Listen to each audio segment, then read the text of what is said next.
देवी सुरेश्वरी भगवती गंगे त्रिभुवनि तारिणी तरल तरंगे। देवी सुरेश्वरी भगवती गंगे त्रिभुवनि तारिणी तरल तरंगे। शंकर मौली विहारिणी विमले मम मतिरास्ता तव पद कमले। देवी सुरेश्वरी भगवती गंगे। नमस्कार। चारों धाम का गढ़ कहे जाने वाला राज्य उत्तराखंड का प्रतिनिधित्व करते हुए एवं नेहरू युवा केंद्र उत्तरकाशी का आभार व्यक्त करते हुए मैं आप सभी के समक्ष डॉक्टर भीमराव अंबेडकर जी की जयंती पर उनकी स्मृतियों संग प्रस्तुत हूँ। कहते हैं कि इससे फर्क नहीं पड़ता कि व्यक्ति कहाँ खड़ा है, पथ पर या रथ पर, तीर पर या प्राचीर पर। मनुष्य की पहचान होती है उसके मन से, क्योंकि मन की फकीरी पर कबीर की संपदा भी रोती है।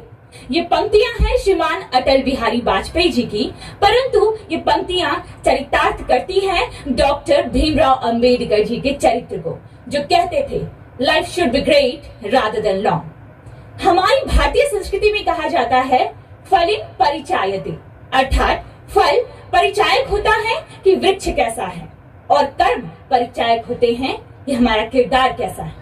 मध्य प्रदेश के इंदौर जिले की महू नगर में एक ऐसे व्यक्तित्व ने जन्म लिया जिस व्यक्तित्व ने स्व की परिधि को लांघकर पर के लिए कार्य किया।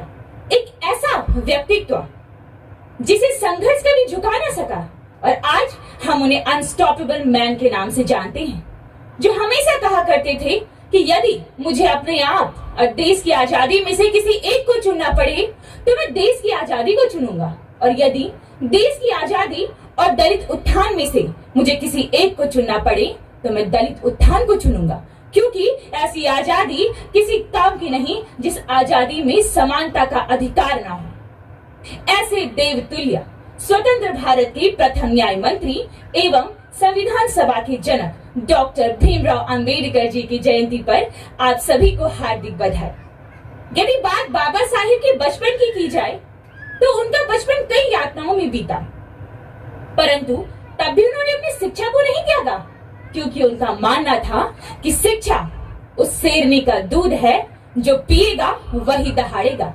इसी सोच के चलते उन्हें लंदन स्कूल ऑफ इकोनॉमिक्स से डॉक्टर ऑफ ऑल साइंस की डॉक्टरेट भी प्राप्त हुई।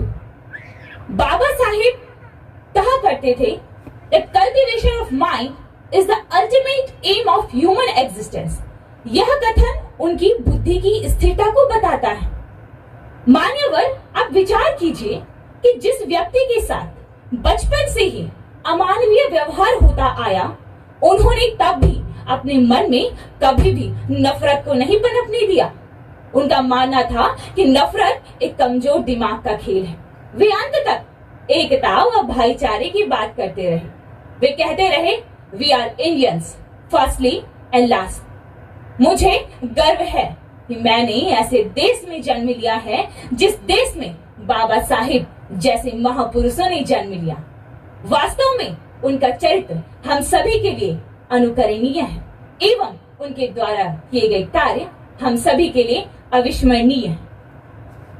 आज उनके द्वारा दिए गए इस कथन से मैं अपनी वाणी को विराम देना चाहूंगी कि स्वयं को इतना काबिल बनाओ